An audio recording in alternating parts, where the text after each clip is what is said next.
They say when everything falls apart, it's the end. But what if that's actually the beginning? I was left pregnant, holding a suitcase and staring at a future that looked completely shattered. And the worst part, no one believed I could start over, not even me. But let me tell you a surprising truth.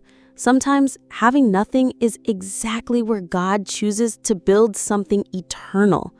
My name is Elsie Wilkins. I'm 40 years old, I live in Nashville, Tennessee, and I turned my pain into purpose.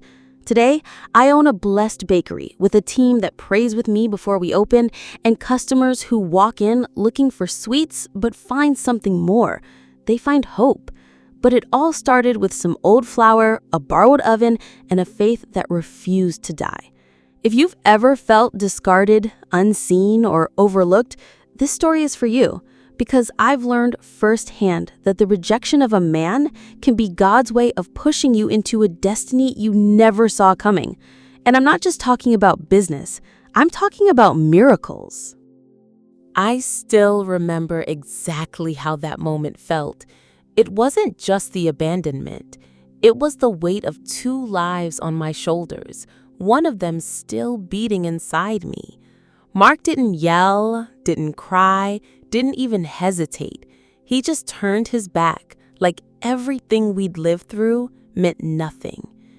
It's hard to explain what I felt, but maybe you'll understand if you've ever had to hold your world together with the trembling smile on your face. That bitter silence was the beginning of my journey of healing with God. That day, I didn't cry right away. I froze. Because pain doesn't always come with tears. Sometimes it comes with numbness. I looked down at my belly and thought, now what? I felt like one of those women in a movie, walking in the rain with a suitcase in hand, except there was no soundtrack, just the voice of guilt and fear following me. But even in that moment, my faith wasn't destroyed. It was shaken. That's when I realized my testimony hadn't even started yet. A pregnant woman, abandoned, with no direction. Sounds like the beginning of a tragedy, right? But God loves to rewrite stories. I won't lie to you, it wasn't easy. But if I'm here today sharing this with you, it's because in the middle of that pain, a strength was born in me that I didn't even know existed.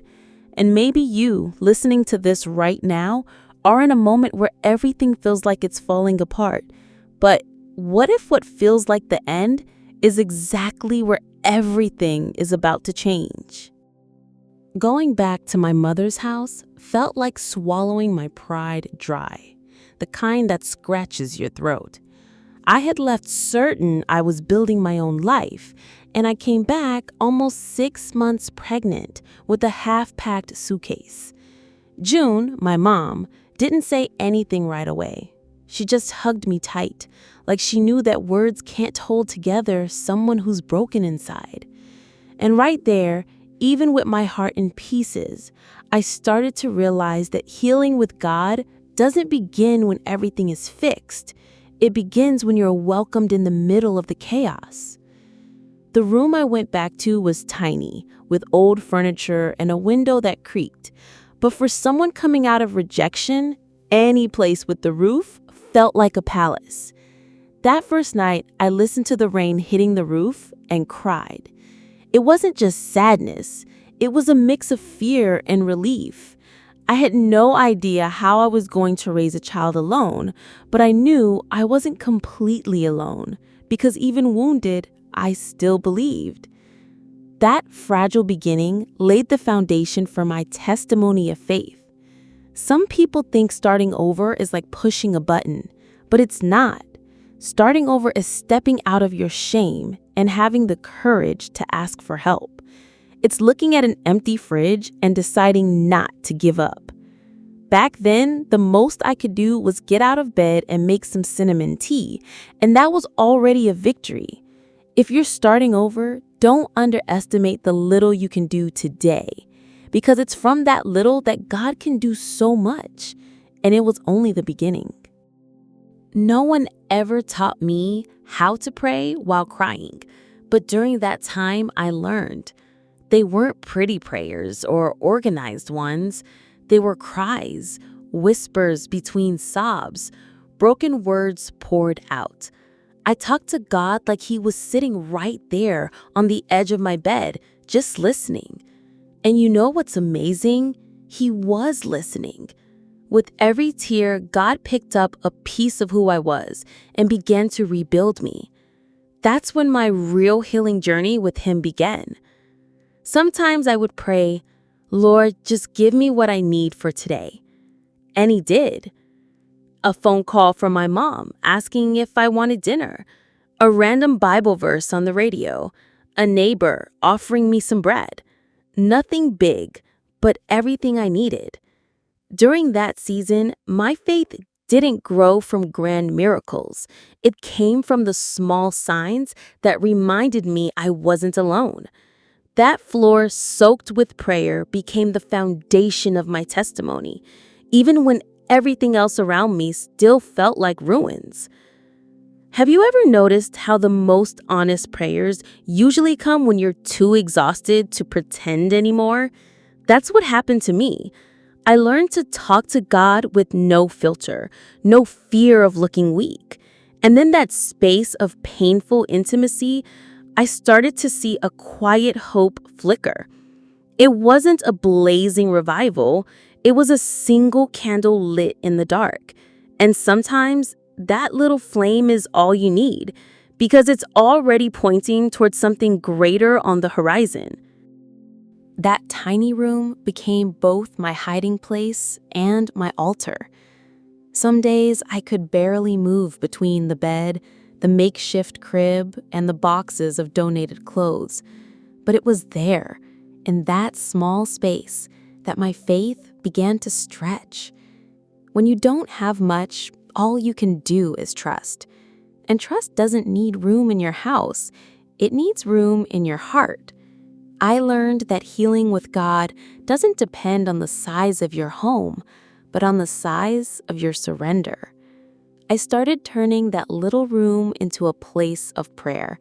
I'd tape Bible verses to the walls, play worship music softly so I wouldn't bother my mom, and sometimes I'd just sit in silence, trying to hear God's voice.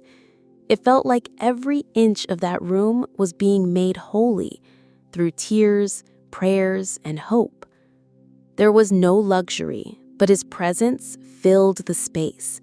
And slowly, without even realizing it, I was being transformed, and my testimony was being shaped day by day.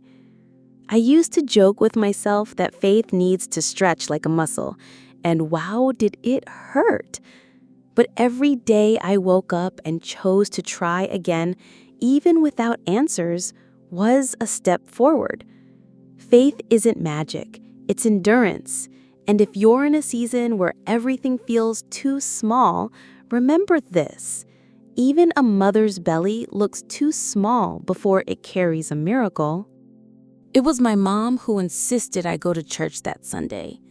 I didn't want to. I was tired, swollen, and honestly, just worn out. But I went. I sat way in the back, almost hiding, just hoping to hear something that would help me make it through another week. And in that simple, low-key service, one word from Pastor Carl hit my soul like lightning. In that moment, I felt God whisper to me, "You haven't been forgotten." And that's when my journey of healing with God was reignited. The pastor spoke about invisible women, women God was about to lift up. I didn't know if he could see me, but it felt like he was reading straight from my journal. I cried from start to finish. It wasn't just emotion. It felt like God was finally answering the prayers I had whispered in silence. That service didn't instantly change my circumstances, but it changed me. And when the heart changes, the situation starts to follow. That's how a real testimony begins. I went home different. My belly still felt heavy, the problems were still there, but I felt lighter. I started speaking God's promises out loud in my room. I swapped my playlist of sorrow for songs of spiritual warfare. Small actions, big impact. Sometimes all you need is a church service that reminds you who you are and of a God who never changes even when everything around you is falling apart.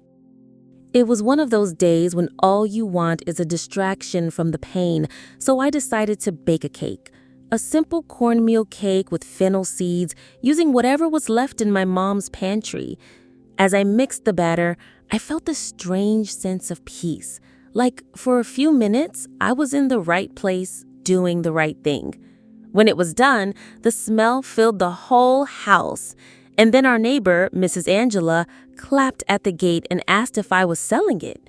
In that moment, without any planning, I stepped into my journey of healing with God. I said yes almost without thinking. I hadn't thought about a price or packaging, nothing. I just tore off a piece, wrapped it in a napkin, and handed it to her. She paid with a smile and said, "If you have more tomorrow, I'd love another." That felt like a breath of life to my soul.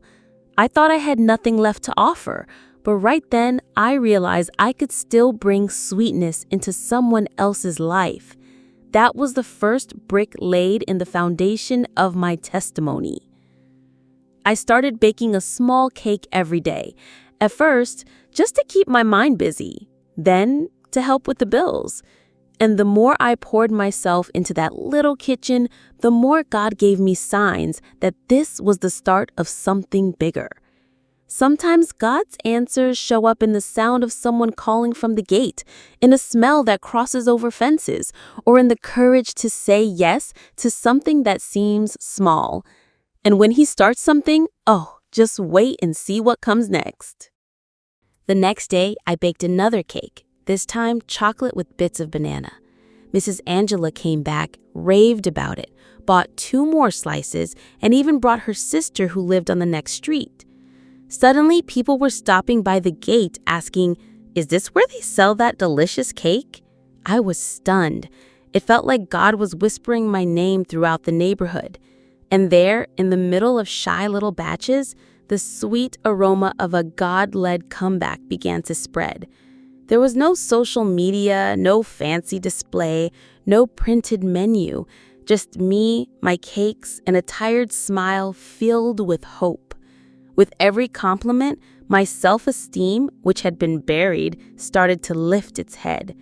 One neighbor said, "Your cake tastes like Grandma's house." Another said, "There's something special in this flavor."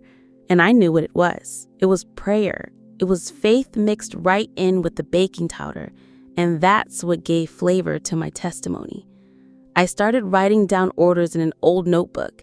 I used reused containers as baking pans and plastic spoons as measuring cups. Everything was improvised. Everything was simple. But I could see God's hand in every detail. If you think you need a lot to get started, let me tell you, sometimes all you need is the courage to keep saying yes when God points you in a direction. In that path, it was about to surprise me more than I could have ever imagined. It was an ordinary morning when everything changed. I was preparing cake batter when a sharp pain hit me so hard, I lost my balance. My mama rushed me to the hospital, and the doctor said the delivery had to be done early. My heart sank. All I could think was, "Lord, please save my baby." In that cold, noisy hospital room, my journey of faith with God faced a test I'll never forget. While the medical team rushed around, I closed my eyes and whispered the most desperate prayer of my life. "God, if you let me see this boy smile, I promise to serve you every day." The pain was intense, but the fear was even stronger. Time felt frozen. And then the cry, the most beautiful sound I had ever heard. Tyler was born small, fragile, but with a light in his eyes that could have only come from heaven. A true testimony of faith in the form of a baby. The doctor said he was a miracle, and I didn't doubt it for a second. That child, born in the middle of rejection and uncertainty, came into the world carrying promise. And even with all the challenges that would follow, that moment marked the beginning of the greatest gift of my life. It wasn't just a birth, It was the start of a calling. And with every glance I exchanged with that tiny face, I knew the best was still ahead. After Tyler was born, everything felt tighter. Time, money, and even my heart. I would wake up in the middle of the night to feed him, and while he slept in my arms, I'd take the chance to tie dish towels and wrap up cakes. It was a constant dance between caring and creating. I started selling simple kits, a slice of cake with a little embroidered dish towel. And surprisingly, it caught on in the neighborhood. God was using the small things to carry me forward on my journey of healing with him. I did everything with love. I stitched Bible verses into the towels and tucked little notes of hope into the packaging. It wasn't just a treat. It was a message. One elderly woman told me, "That note made me pray for the first time in months." That stayed with me. I realized God was using my tired hands to reach broken hearts. Every little detail I added wasn't just decoration, it had purpose. And that's how my testimony was being stitched together, with thread, recipes, and tears. It was hard, believe me. There were days I sold 2 towels and 1 slice of cake and used that money to buy diapers. Other days I'd traded a cake for a bottle of milk. But through it all, God provided. If you're going through a season of lack, know this. God's faithfulness shows up even in the little things. Because when He's at the center, even the smallest detail can become a miracle. And right there, in the simple and ordinary, He was already preparing something far greater than I could imagine. I met Miss Ruth at church. A sweet, elderly lady with a gentle voice and watchful eyes. She always seemed to be observing me from a distance, like she was just waiting for the right moment to come closer. One day after service, she walked up to me with a soft smile and a box in her hands. "Sweetheart, I used these kitchen tools for many years. Now they're yours." When I opened the box, my heart almost jumped out of my chest. Baking pans, whisks, measuring cups. It felt like God Himself was saying, "Go, daughter, I will provide." In that moment, my journey of healing with God got another push forward. To anyone else, those tools might have looked ordinary, but to me, they were treasures. I took care of each item like it was made of gold. I knew God wasn't just giving me utensils, He was equipping me with faith to move forward. Miss Ruth said, "Use these to spread more than sugar, spread hope." And those words echoed in my heart for days. It was one more sign that this little homemade business was part of my testimony, and it was about to become something more. After that gift, everything changed. I felt more professional, more prepared, more confident. I started taking more orders, creating new recipes, even putting together a simple price list. And let me tell you, when you start seeing yourself the way God sees you, everything around you begins to shift. If you think you don't have the right tools to start, maybe all you really need is to trust that God has already placed exactly what you need in your hands. One day, while mixing the batter for a carrot cake with chocolate frosting, I found myself in tears. But it wasn't sadness, it was gratitude. For the first time, I realized that what I was doing with so much love wasn't just a skill, it was a calling. It felt like heaven was whispering, "This isn't just a recipe, it's a ministry." And in that moment, my journey of healing with God took on a deeper meaning. God wasn't just lifting me up financially, He was positioning me spiritually. I started noticing that as cakes came out of the oven, prayers came out too. I prayed over my customers, played worship music in the kitchen, and even fasted while preparing orders. It all felt so natural, so light, so full of purpose. God had taken my pain and turned it into a mission. The business became a bridge, and I was simply the vessel. And that became the heart of my testimony. understanding that our gifts can be used to touch lives, even without a pulpit. I began to see the stove as an altar and the ingredients as offerings. And let me tell you, that changed everything. I started dreaming bigger, a real bakery, a place where people wouldn't just be served, but embraced by the presence of God. I didn't know when it would happen, but deep in my spirit, I could feel the harvest season drawing near. It was a sunny Friday, and I decided to bake a bigger batch than usual. I can't even explain why. I just felt it in my heart. I made different kinds of cakes, carefully packed them, added little notes with Bible verses, and prayed over each one. I left early with the full basket and came back with it empty. I sold everything, every slice, every cake. It felt like heaven had opened the floodgates. It was a turning point in my journey of healing with God. As I was putting the money into an envelope, one customer, Mr. Tommy, who always bought 2 slices and said it was for coffee with his wife, looked me in the eyes and said, "One day, you're going to have the most well-known bakery in this neighborhood. God's got something big for you." I froze. His words hit me like an arrow to the heart. Simple, but full of purpose. And in that moment, something inside me aligned with heaven. It was another piece of my faith story falling into place. I came home with my heart full of joy. I sat on the kitchen floor, hugged Tyler, and whispered, "Son, God is doing something beautiful with our story." It wasn't just about selling well. It was about seeing how God was guiding me step by step. Sometimes He doesn't show us the whole path, just the next step. And when you step out in faith, He shows you the next one. And I knew there was more to come. Business was picking up, and I couldn't handle everything on my own anymore. That's when Claire came into my life, a young woman from church, dedicated, passionate about baking, and looking for a job. From the moment she joined, my kitchen became a well-tuned team.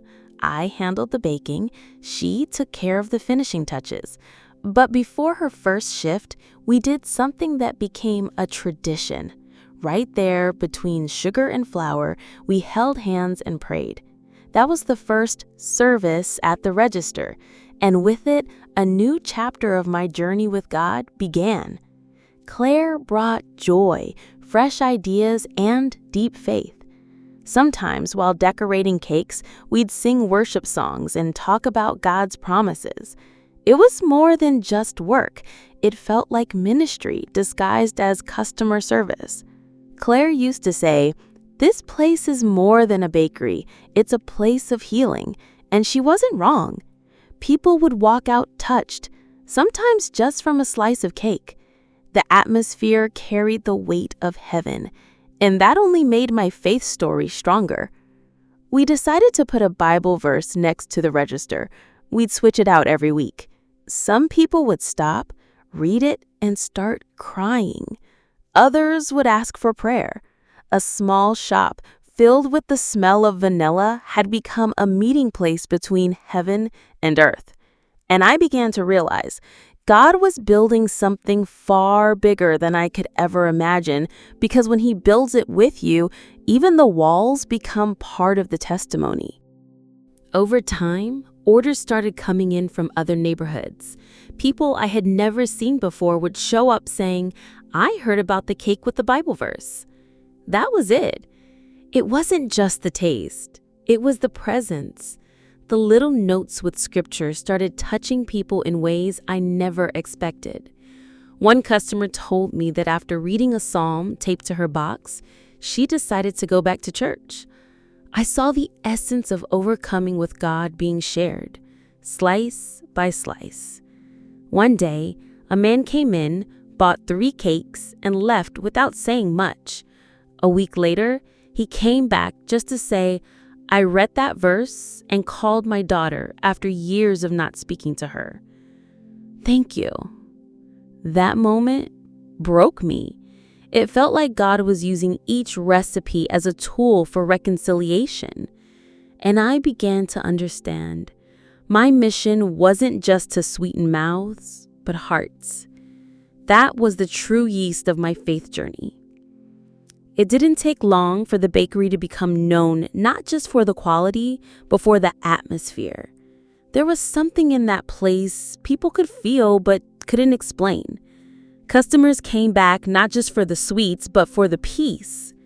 Faith was woven into every corner, from the kitchen to the counter. And the more faith we poured into it, the richer the flavor became. But not everything that comes back from the past is sweet. It was a busy afternoon, a line at the counter and the smell of apple cake in the air when the door opened, and there was Mark. Years had passed since he left me pregnant and shattered. Seeing that face again brought a flood of memories. But to my surprise, he didn't show up with pride. He came with his eyes down, voice shaking, and a quiet, "Can I talk to you?" My heart raced, but in that moment, I remembered everything God had already healed in me. We stepped into the back of the shop, and he told me he had heard about Tyler through someone. He said he was ashamed, didn't want to cause trouble, but felt he needed to ask for forgiveness. And right there, between baking pans and memories, God gave me the strength to answer with grace. I said, "I already forgave you a long time ago because I needed to move forward in peace." The tears in his eyes confirmed what I've always believed. Forgiveness frees the one who gives it more than the one who receives it. He asked if he could meet his son. I told him that would be up to Tyler. And gently, I explained to my boy that the man in front of him was his father. Tyler, with the heart full of Jesus, simply said, "If you forgave him, then I can too." That's when I truly saw how much God had done in us. Real healing with God doesn't always come with applause.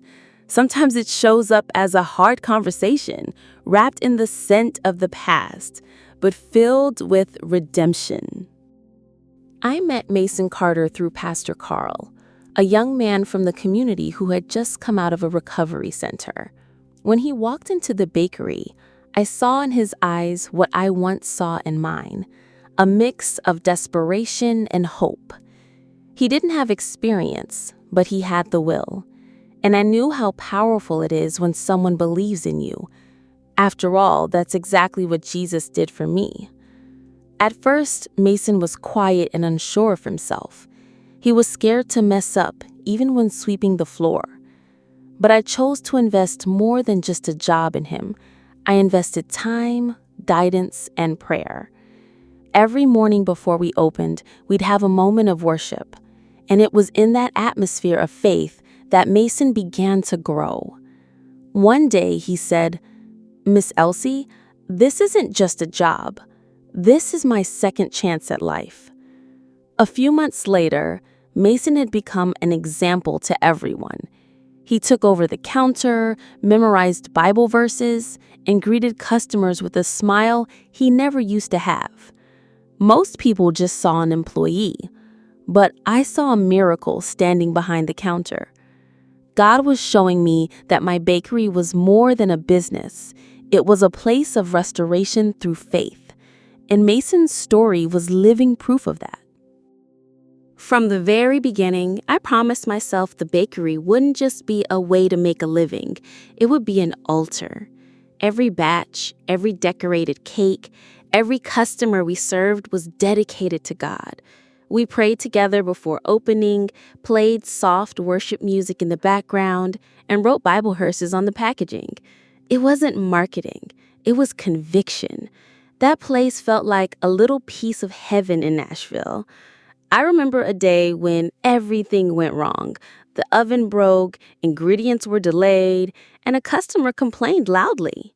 I gathered the staff and we prayed in a circle right there between flour and tears. By the end of the day, we had sold more than double our goal. That wasn't a coincidence. It was provision.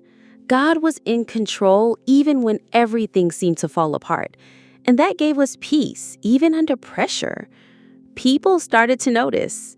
Customers came back not just for the sweets, but for the peace they felt inside. Some asked for prayer, others wrote requests in a little notebook we kept by the register, and we prayed for every single name. The bakery became a place of comfort, healing, and faith. Because when God is in charge, even the smallest details become seeds for a miracle. Today, when I look at my son Tyler, I see the true miracle of my life. It's not the cakes we sell or the store full of customers, it's him. A boy who grew up surrounded by struggles, prayers, and faith, and chose to love Jesus with all his heart. At just 15, he's already serving at church, leading the youth group, and helping at the bakery with a joy that moves me deeply. Sometimes I catch him explaining a Bible verse to a customer or praying with Mason in the corner of the shop. And I remember the nights I held him in my arms, crying, not knowing what tomorrow would bring. God didn't just carry me. He shaped in my son a heart full of compassion and purpose. That's priceless. That's grace. That's legacy. My story began with abandonment, loneliness, and fear, but God turned every tear into testimony. Yes, the bakery is a blessing, but the greatest fruit of my faith walks beside me every single day. And it reminds me that when we give everything to God, He gives us more than we ever dreamed. He gives us legacy. If God did it for me, abandoned, broke, and completely lost, just imagine what He can do for you today. Maybe your story has already hit rock bottom, but have you truly placed it in His hands? Could it be that you're waiting for support from people who will never back you, while all of heaven is just waiting on you to take one step of faith? Today, I run a bakery, but more than that, I carry a testimony. And it was right here on Faith Story that I found a space to share what God has done in my life. And you know what? Your testimony can change lives too. Share it in the comments. Tell me, what was your turning point? When did God show you that He was still taking care of you? And if this story touched your heart, inspired you, or helped you realize that the impossible is really just an invitation to faith, then go ahead and subscribe to the Faith Story channel, because here you'll find real stories, just like mine, that prove God is still writing miracles every single day.